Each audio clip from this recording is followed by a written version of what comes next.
Okay.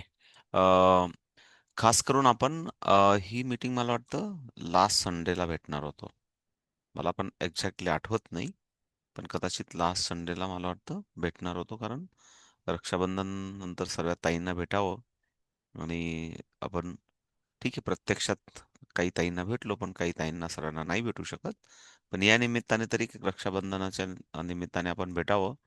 आणि रक्षाबंधनाचं निमित्त असतं, पण एक काहीतरी संकल्प असतात ते आपल्याला पुढे कंटिन्यू करता यावेत, म्हणून त्या दिवशी आपला एक उद्देश होता.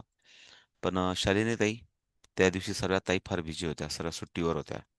सर्व ताईंना कोणाला वेळ नसतो मेसेज बघायला, बघा ना. म्हणून आपण कॅन्सल केली आणि आजची वाट बघत होतो की 100 तरी सर्व ताई हजर होतील, म्हणजे मीटिंग फुल होईल, अशा अपेक्षा होती. बघूया, काय हरकत नाही. शेवटी आपलं काम चालू ठेवायचं. बाकी मुंग्यांची लाईन लागत राहील बरोबर. आपलं काम आपण सुरू ठेवायचं. सो हा, पुन्हा परत आपण पॉइंटवर जाऊ. अ, उद्देश असा होता की खूप दिवस आपण एक, मला वाटतं 19 फेब्रुवारी नंतर ज्या ज्या बॅचेस सुरू झाल्या, साधारण अशा हाफ हाफ बॅचेस झाल्या सीमाताई. एक मोठी बॅच झाली, 30 प्लस झाली, त्याच्यानंतर 12 प्लस झाली, पुन्हा परत 12 प्लस झाली. अशा साधारण 50 ते 55 टीचर्स आपल्याकडे जॉईन झाले. ओके. आणि त्यात 50-55 जे काय असेल, मला पण एक्झॅक्ट आकडा माहित नाही. पण त्याच्यामध्ये 2-3 बॅचेस सुरू झाल्या. त्याच्यात एक आपण वैदिक मॅथ्सचं सुरू केले, तेव्हा पण पुन्हा टीचर जॉईन झाल्या. आणि मग या सर्वांचं एक सर्टिफिकेशन प्रोग्राम आपला पेंडिंग पेंडिंग होत होता. त्याचे काही 2 टेक्निकल कारण मी परत सर्वांना क्लिअर करतो. पहिलं, या सर्व जे काही 50-55 आहेत, यांचं कुठलाही आपण ऍडमिशन फॉर्म भरून घेतलेला नाही. तो नवीन ऍडमिशन फॉर्म जेव्हा जेव्हा आपण फिजिकल भेटणार आहोत, त्याच्या प्रोग्रामला, त्या एक एक ताईंचा फिजिकलमध्ये आपण भरून घेणार आहोत. परत क्लिअर करतो, बरोबर. म्हणजे जेव्हा जेव्हा आता सर्टिफिकेशन प्रोग्राम असेल, पुन्हा परत जे काही स्टेट लेवल असेल, नॅशनल असेल, म्हणून ते एक प्रत्येकाला बंधनकारक असेल. काही अडचणी आल्या तर मी त्या प्रत्यक्षात त्या ताईंना सांगत राहील, ज्या समजा ताई मिटिंगलाच येत नाही, किंवा त्या ताईंना अजून पुढे काय मदत करता येईल आपल्याला, ती कशी करायची, किंवा त्यांना कसं प्रत्यक्षात फॉर्म भरून घ्यायचा, ते बोलेल त्याच्या संदर्भात. सो उद्देश असा होता की आपण खूप दिवसापासून हे बोलतोय, फेब्रुवारी नंतर. आणि खास याचा उद्देश हा होता की आपण शासन दरबारी आपल्या संस्थेचं काम आपल्याला एक ऑडिट प्लस प्रोजेक्ट स्वरूपात आपल्याला सादर करता यावं. Because we are the NGO, we are the trust. आणि म्हणून आपल्याला उद्या कोणाकडनं पैसे घेतले आपण, खऱ्या अर्थाने कोणाकडनं 5-25 हजार रुपये आपण घेतले, तर त्याला पण एक आपल्याला एक 1280 जी अंडरमध्ये त्याला इन्कम टॅक्स रिबीटचं एक गव्हर्नमेंटचं ऑथरायझेशन असतं. ते आपल्याला त्याला त्या रिसीटच्या अगेन्स्ट एक टीडीएस लेटर द्यावं लागतं. ते पण आपलं आता झालेलं आहे. म्हणजेच आपण या एक एक एक एक गोष्टी फुलप्रूफ करत आलो. त्याच्यानंतर मी तुम्हाला सांगितलं आपलं याचं नीती आयोगचं एक सर्टिफिकेशन झालं. 1280 जी इन्कम टॅक्स डिपार्टमेंटचं एक झालं. अजून दोन एक बाकी आहेत.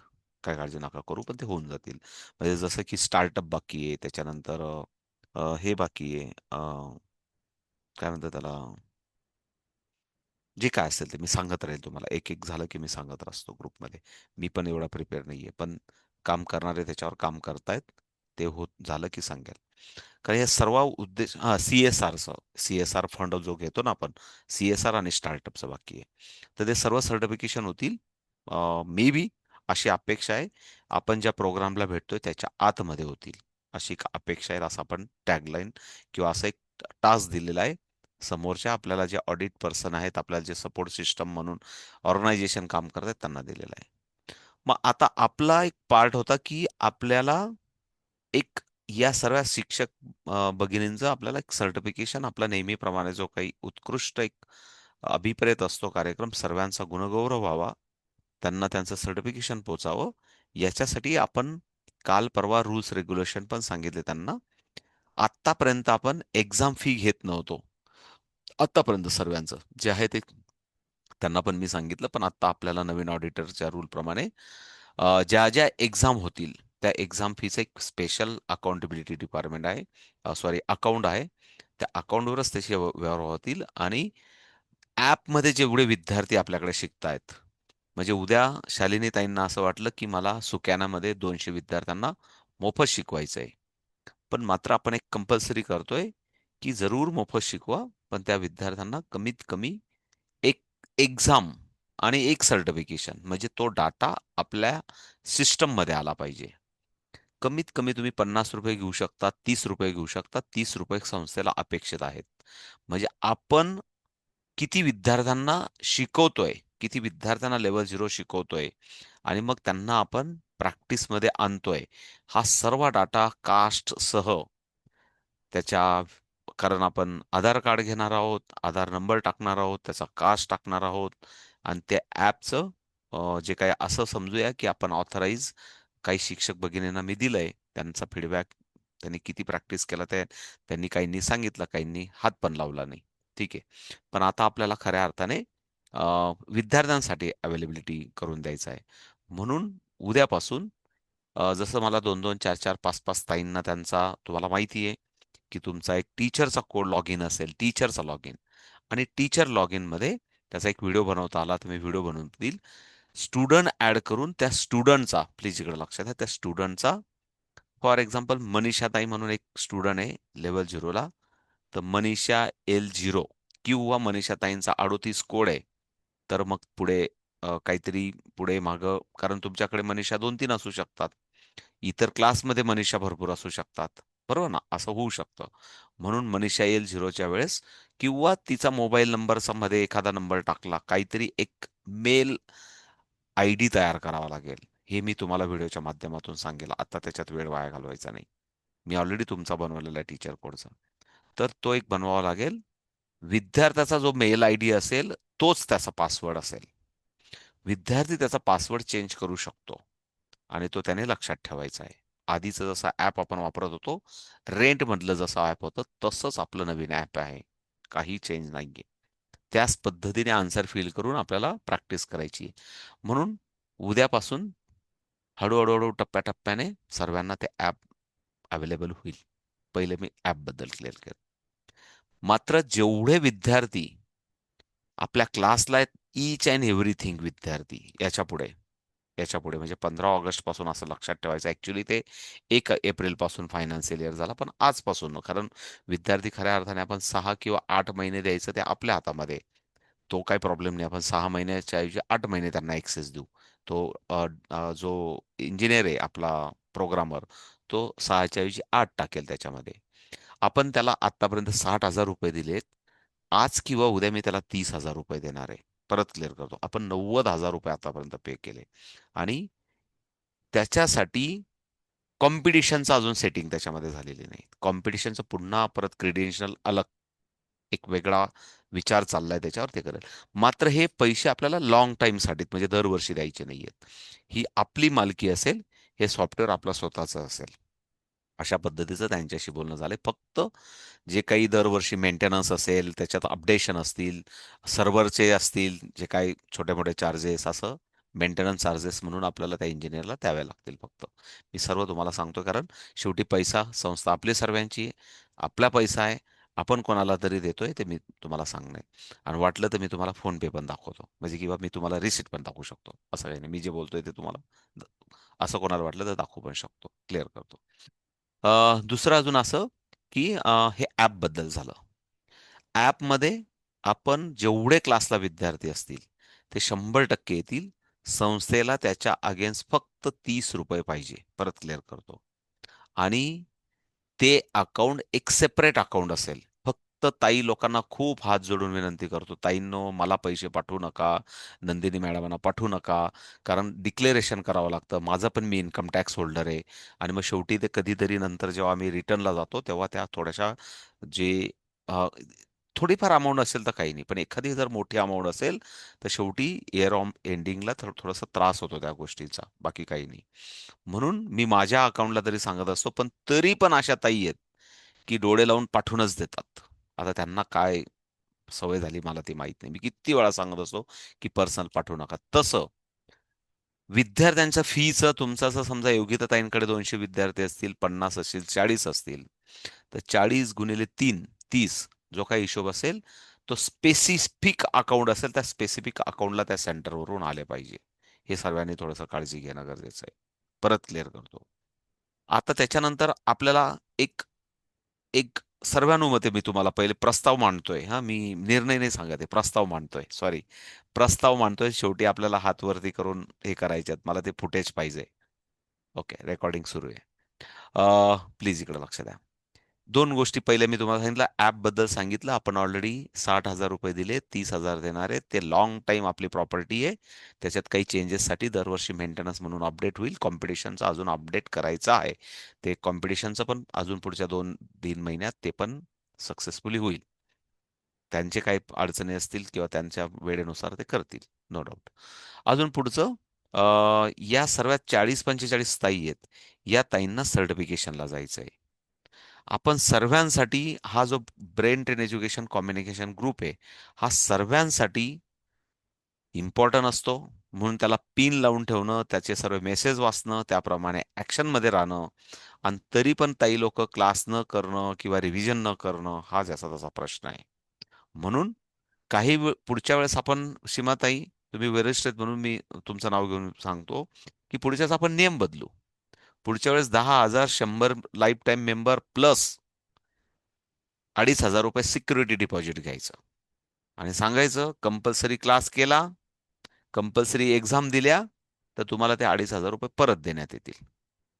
आपल्याला पैसे नको आहेत, पण थोडेसे वळण लागावं ना काही लोकांना, ते त्या दिवशी परत देण्यात येतील. असे थोडंसं आपल्याला वळण लावावं लागेल, आणि म्हणून ते पण आपण पुढच्या वेळेस ट्राय करू. पण आपल्याकडे असे आहेत, लाईफ टाईम मेंबरशिप तुम्ही नाही पैसे भरले तर मला माझ्या खिशातून भरावं लागतात. शेवटी ऑडिट असतं. मग काही ताई म्हणतात 6,000 देऊ का, 3,000 देऊ का, 2,000 देऊ का, 1,000 देऊ. ही संस्था आहे, ही तुमची न माझी नाही. हे कोणाला तरी ऑडिट म्हणून करावं लागतं. मग परत ते पण सांगून ठेवतो. म्हणून एखाद्या वेळेस तुम्ही नाही दिले ते फंड, तर मला माझ्या खिशातून भरणं आहे, पण कारण मला गोलमेल करणं आहे.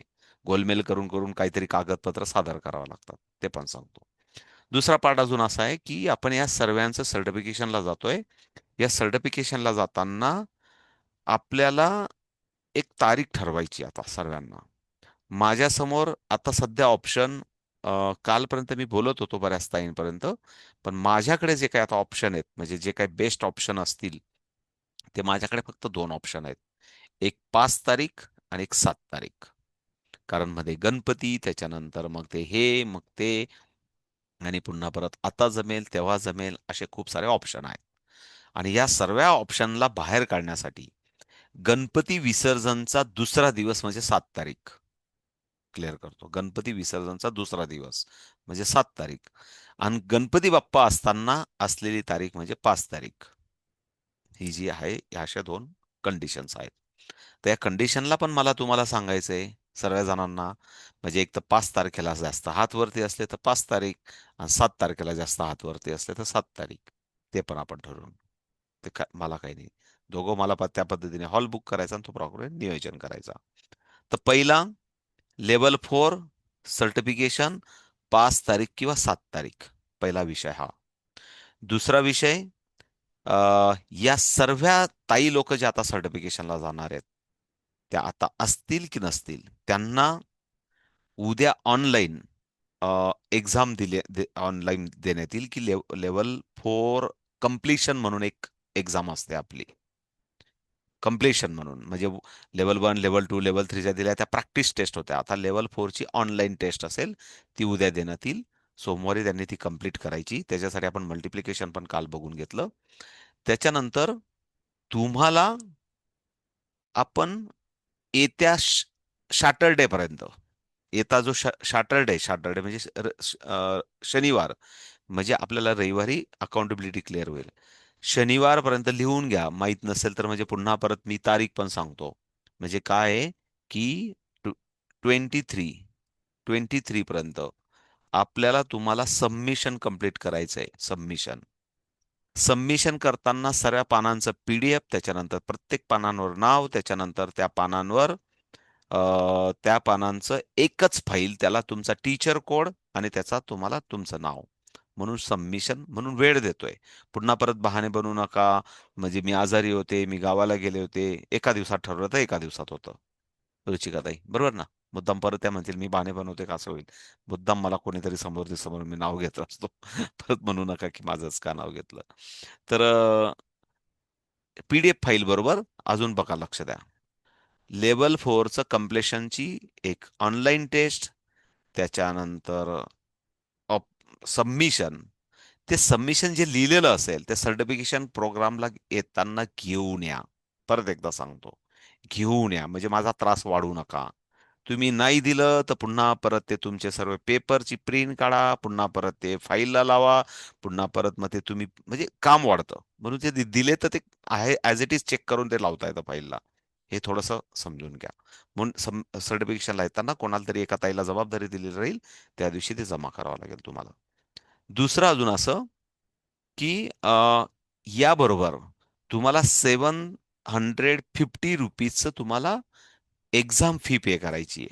कोणाला? लेव्हल 4 साठी मी म्हणतोय. सर्वांना क्लिअर.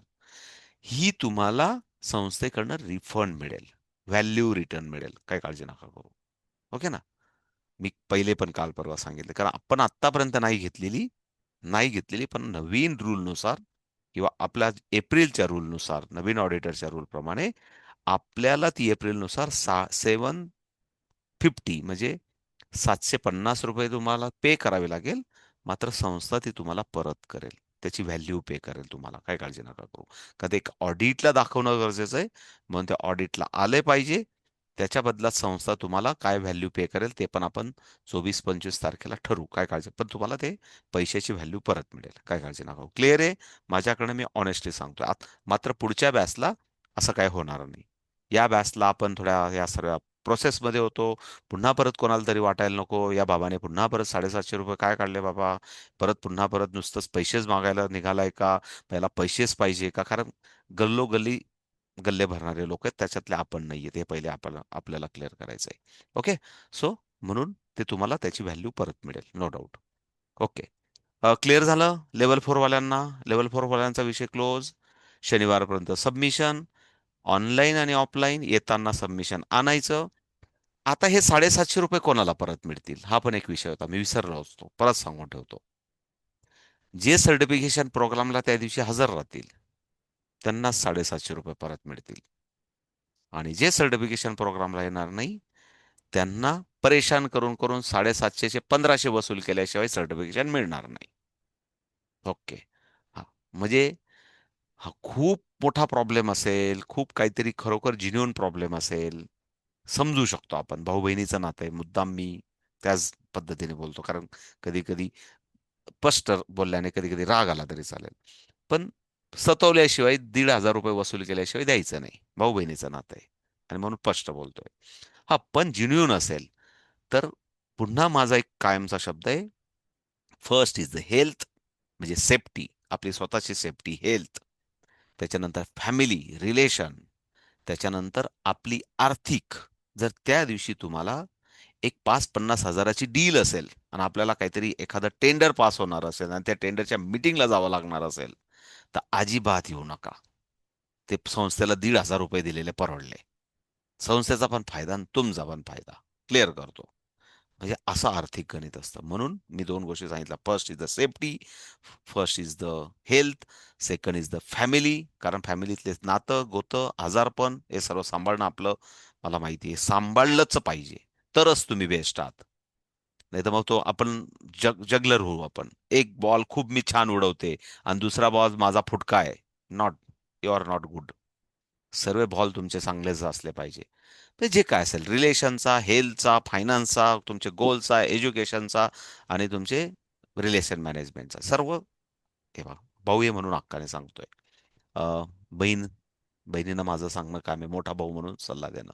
कारण सर्व गोल्स आपले किंवा आपण आपण त्या पद्धतीने best of the best role play केला पाहिजे, असं मी सांगतो. म्हणून संस्थेला 1-1.5 हजार फायदा झाला झाला तरी चालेल, पण जी प्रायोरिटी त्या प्रायोरिटीप्रमाणे निर्णय घ्या. ओके. पण माझं काम आहे, तुम्हाला सांगितलं त्या दिवशी यावं लागेल. सर्टिफिकेशनचा विषय क्लोज झाला प्लीज. मी जेव्हा बोलायला सांगेल तेव्हा बोला. लेवल 4चा क्लोज झाला. त्याच्यानंतर पुढचा विषय आपला एक वेदिक मॅथ आपण कोर्स मध्ये घेतला, लेवल 1 आणि लेवल 2. आता या लेवल 1 आणि लेवल 2 ची एक्झाम आपल्याला जर घ्यायची असेल तर माझा प्लॅन आहे नेक्स्ट संडे. थोडा वेळ पण भेटला पाहिजे ना ताई लोकांना. ताई म्हणतील मग आता जर आम्ही विसरलो किंवा आम्ही घेत नाही किंवा काय तर काय. मग आता मी परत रिव्हिजनला मला वेळ नाही हा. मला खूप माझ्या मागे आता यंत्रणा लागली आहे. मला माझ्याकडे ना खरंच वेळ नाही. परत सांगतो, घरात ऍक्च्युली हे करायलाच नकोय मी दिवाळी म्हणजे माझ्याकडे जानेवारीपर्यंत वेळ नाहीये. माझ्याकडे प्रचंड मी वेगवेगळ्या पेनमध्ये आहे. पण तरी हे सर्व आपल्याला उत्कृष्ट करायचंय. तरी पण सांगतो तुम्हाला मी, मॅडम किती बोमटा मारो, मॅडमचं काम मॅडम करतील, आपलं काम आपण करू. कारण त्यांचं काम आहे त्यांचं करायचं, आपलं काम आहे आपलं करायचं. कारण न्याय दिला गेला पाहिजे दोघीकडे, म्हणून मी सांगतोय. म्हणजे त्या बोमट्या मारतील म्हणजे त्यांना न्याय द्यायचा असं नाही. त्यांना पण आपण तेच आपल्याला मेन चेअरपर्सन बसवलं की ते शांत करू, त्याचा अभिषेक करून टाकू त्यांचा मॅडमांचा. म्हणजे अभिषेक झाला की ते आपण शांत होतील. काय प्रॉब्लेम नाही. सो नेक्स्ट काय सांगितलं मी तुम्हाला, लेवल 2 ची एक्झाम आपल्याला वेदिक मॅथची करायची आहे. आणि याचे सुद्धा आपल्याला 750 पेड करायचे आहेत का. 1500 सांगितले होते. हा, 750 पर लेवल, 1500 टू लेवलचे सांगितलेत. बरोबर ना, आठवतं का मला, माझ्याकडे प्रेझेंटेशन नाही पण प्रेझेंटेशन मध्ये टाकलेलं आहे ते. आठवतं का कोणाला, का दाखवू? आठवतं का दाखवू? एकदम 1500, हा. एकदम 1500 हा बघितलं म्हणजे तेव्हा लेवल 1 लेवल 2 असं हा, नव्हतं हा. असं काहीतरी लिहिलेलं आहे. काही माहित नाही. मात्र हे पैसे परत मिळणार नाहीत. परत क्लिअर करतो.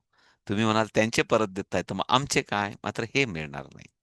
कारण ही पहिली बॅच आहे आपली. लक्ष द्या मला काय, हे ऑडिटमध्ये येणार. पण अबॅकसचा आपण का देतोय, कारण आपण अजूनपर्यंत कोणाचे नाही घेतलेले. आणि या बॅचला पण आपण आपले टेक्निकल, आपला आपला प्रॉब्लेम आहे, संस्थेचा प्रॉब्लेम आहे. संस्थेचा अजून क्लॅरिटी नव्हती. सर्व गोष्टी काय होतील, कसे होतील, अकाउंट क्लिअर होईल की नाही, 1280 होईल की नाही, पुन्हा परत मग ऑडिटर कुठं होतं बसवतो, फीस कुठलं काय करायला लावतो, ह्या सगळ्या गोष्टी मी पण कन्फ्युजन होतो. म्हणून आता आपण मात्र हे 1500 वैदिक मॅथवर करतील. It is not compulsory. या यात्रेला करा का पुढच्या यात्रेला करा, यात्रा सुरू राहतील. या यात्रेच्या वेळेस पावती फाडा का पुढच्या यात्रेला पावती फाडा, काही प्रॉब्लेम नाही. पण दिस इज अ फायनल. क्लिअर आहे. तुम्हाला एक्झाम पेपर देणं, तुम्हाला त्या दिवशी ऑनलाईन देऊ की ऑफलाईन देऊ, ठीक आहे, प्रयत्न करतो मी कसे देण्याची. मला तर आता ऑप्शन नका देऊ. मी माझ्या पद्धतीने मी क्रिएट करून देतो तुम्हाला. हा, ऑनलाईन का ऑफलाईन ते मी ठरवतो. आणि तो सर्वांसाठी कॉमन राहील. पुन्हा परत डिमांड येईल वेगवेगळी की ऑनलाईन द्या ऑफलाईन द्या, ते देतो मी शनिवारपर्यंत देतो. झाल्या दोघं, लेवल 4चं झालं, वेदिक मॅथचं झालं. आता एक मी आज एक आत्ता जस्ट मीटिंगला आलो ना, लेट झालो ना, तेव्हा मी एका ताईंशी बोलत होतो आणि त्याच्यानंतर माझा एक निर्णय चेंज झाला. मी आत्ताच म्हणजे 5-10 मिनिटापूर्वीच, इकडे लक्ष द्या. मी लेट झालो त्याचं कारण की मी एका ताईंशी बोलत होतो. त्याचं असं झालं की ग्रॅज्युएशन एक सेरेमनी आपल्याला ठेवायचं आहे अबॅकस टीचरसाठी. आपण लेवल 4चं सर्टिफिकेशन दिलंय आणि फायनल अबॅकस टीचर ग्रॅज्युएशन म्हणून जो काही आपल्याला हे करायचंय, तर तो त्या ताईंचा पण छान सजेशन आहे की सर आम्हाला जमणार नाहीये, आम्ही आता असं आहे तसं आहे, किंवा आपण सर्वजण स्टेट लेवलला आपण वर्षातून एकदा भेटतो. म्हटलं ठीक आहे, काय हरकत नाही. मग मला पटलं ते. आणि म्हणून आपण त्या ताईंच्या सजेशन इज द राईट. आणि आत्ताच आपल्याला या सर्व गोष्टी ऍक्टिव्हिटीज करायला आपल्याला पण त्रास वाटतो. ही एक्झाम ती एक्झाम, हे मॅनेजमेंट ते मॅनेजमेंट, हे सर्टिफिकेशन ते सर्टिफिकेशन, खूप जास्त गर्दी होईल. आणि म्हणून त्या ताईंच्या सल्ल्याला मान देऊन आपण दिवाळीनंतर लगेच दिवाळीनंतर लगेच जेव्हा स्कूल्स ओपन होतात त्या दिवाळीच्या सुट्ट्यांमध्ये ते प्लान आपण ठरवू. त्याचं पण आपण जेव्हा भेटणार आहोत आता 7 सप्टेंबर किंवा 5 सप्टेंबरला, तर ते आपण त्या दिवशी ते पण ठरवून घेऊ की नॅशनल आणि स्टेट लेवलचं एक आपण टीचर मीट ठेवतो. ते टीचर मीटला मात्र सर्वांना कंपल्सरी असेल ते आता हळूहळू, कारण आपला मीटिंगच्या सही करायच्या असतील तुम्हाला आपल्या ऑडिटरच्या रिपोर्टनुसार की एवढे जण हजर होते. म्हणून ह्या गोष्टी आपल्याला काही वर्षातून एकदा तरी आपण भेटलं पाहिजे. तर बघू ते कसं होईल ते. म्हणून ग्रॅज्युएशन प्रोग्राम आपण दिवाळीपर्यंत पुढे ढकलतोय. सर्वांसाठी क्लिअर आहे?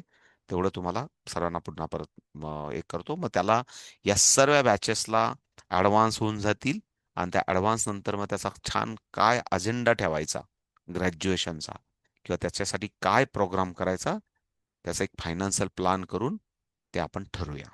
काही प्रॉब्लेम नाही. ठीक आहे ना? ते पण प्लॅन ठेवू. तर मग त्याची एक्झाम फी 5,000 ठेवायची का 500 ठेवायची का ₹50 ठेवायची? ते पण आपण सर्वजण मिळून ठरवू. असं काही नाही. जे काय ठरेल ते ठरेल. तुम्ही ठरवणार, मी नाही ठरवणार. ओके. ग्रॅज्युएशन प्रोग्राम आपण कॅन्सल करतोय, क्लिअर करतो. आता पुढचे 2 टॉपिक आहेत अजून. सर्वजण इकडे लक्ष द्या. सर आपल्यासाठी थांबलं. म्हणजे आपल्यासाठी लेव्हल 4, त्याच्यानंतर वैदिक मॅथ, ह्या सर्व गोष्टी आणि विद्यार्थ्यांचा ॲप. ॲपबद्दल पण क्लिअर झालं का सर्वांना? क्लिअर झालं का सर्वांना? त्या ॲपचा काही डाऊट आला तर सर्व ताईंना, आधीच्या ताईंना माहिती आहे.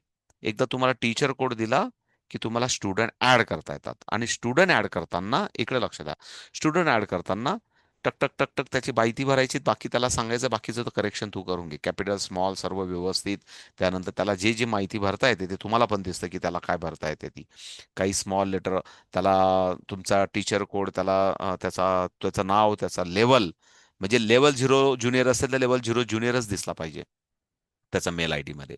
लेवल 0 सिनियर असेल तर लेवल 0 सिनियरच दिसला पाहिजे मेल आयडी मध्ये. लेवल 1 असेल तर त्याच्या मेल आयडी मध्ये लेवल 1च दिसला पाहिजे. म्हणजे फॉर एक्झाम्पल विद्याताई माझ्यासमोर आहेत. विद्या लेवल 1, त्याच्यानंतर त्यांचा कोड समथिंग मला वाटतं 259 असं समजा.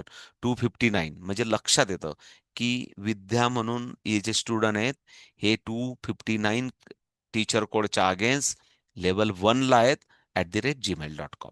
असा कोड तयार करावा लागेल. आणि आपण काही कोणाचं पर्सनल काहीच करत नाही. इकडे लक्ष द्या की त्यांचा आपण जीमेल आयडी घेतोय आणि मग त्यांना मेल येईल आणि संस्था काहीतरी मिसयूज करेल, काही नाही. तुम्ही तयार करा, तो त्याला क्रेडेन्शियल द्या, तो तो टाकेल आणि तो ऑन करेल. आणि त्याचे पण काही साऱ्या खूप साऱ्या शंका येणार आहेत काही ताईंना. टीचरांना पण डाऊट आल्या होत्या. पण त्या एक एक एकाच्या हळूहळू पुढच्या 1-1.5 महिन्यात हळूहळू सर्व शंकांचं निरसन पण करू आपण. पण पहिले स्टार्ट करूया. क्लिअर? स्टुडंट ॲपबद्दल पण झालं. जवळजवळ 3-4 सब्जेक्ट क्लिअर झाले आपले. आता राहिला पुढचा सब्जेक्ट, नारी शक्ती सन्मान पुरस्कार. पुरस्कार आणि शिक्षक रत्न पुरस्कार. आता इथं मी थोडंसं एक म्हणजे मीच प्रत्येक वेळेस बोललं पाहिजे असं नाही. हे तुमच्याकडनं पण आलं पाहिजे. अ, आणि तुम्ही पण या गोष्टीला सहमत पाहिजे, असं माझं मत आहे. इकडं लक्ष द्या. आपण खूप जणांना पुरस्कार आतापर्यंत दिलेत. मी खूप वेळा बोललेलो आहे. आणि आपण सेवाभावी संस्था म्हणून दिलेले आहेत. गुणगौरव आपल्या परीने. देणाऱ्याने देत जावं, देता देता घेणाऱ्याने देणाऱ्याचा हात घ्यावा. हे आपण सर्व वाचतो, बोलतो. पण तसं काही समाजात नसतं. समाजात फक्त घेणाऱ्याने घेत जावं, पोते भरून भरून पार्सल करत राहावे, असं एक मनोवृत्ती असते. त्याचं काही नाही. तर आपल्या म्हणून कोणी काही कामात येत नाही. ते आपण पण बघितलं. म्हणजे आपण खूप जणांना पुरस्कार दिले. त्यांना कधीतरी आपण म्हटलं की बाबा त्यातल्या थोड्याफार अशा ठराविक, मी 2-3 जणांचं मुद्दाम नाव घेईल की आपल्या विद्याताई अय्यर, ज्योतिताई पाटील, असे काही ठराविक मोजून असे व्यक्ती मी तुम्हाला बोटावर मोजणे आहेत. अजून पण असू शकतात. म्हणजे मला नाव आठवत नाही. पण मी मुद्दाम सांगतो की अशा मागतं आपल्या ताई लोक आपल्याला कधी पण म्हणतात की संस्था तुमची तशी आमची पण आहे. आम्ही तुम्हाला कधी पण मदत करू शकतो. म्हणजे एवढं तरी आपल्याला लोकांपर्यंत पोहोचण्याचा आनंद मिळाला. ही पण एक क्रेडिबिलिटी आहे. आणि म्हणून अशी क्रेडिबिलिटी तयार झाली पाहिजे ब्रेन ट्रेनची. उद्या तुम्ही कुठल्या शहरात आहेत, कुठल्या तालुक्यात आहेत, लक्ष द्या सर्वजण मला काय म्हणायचंय.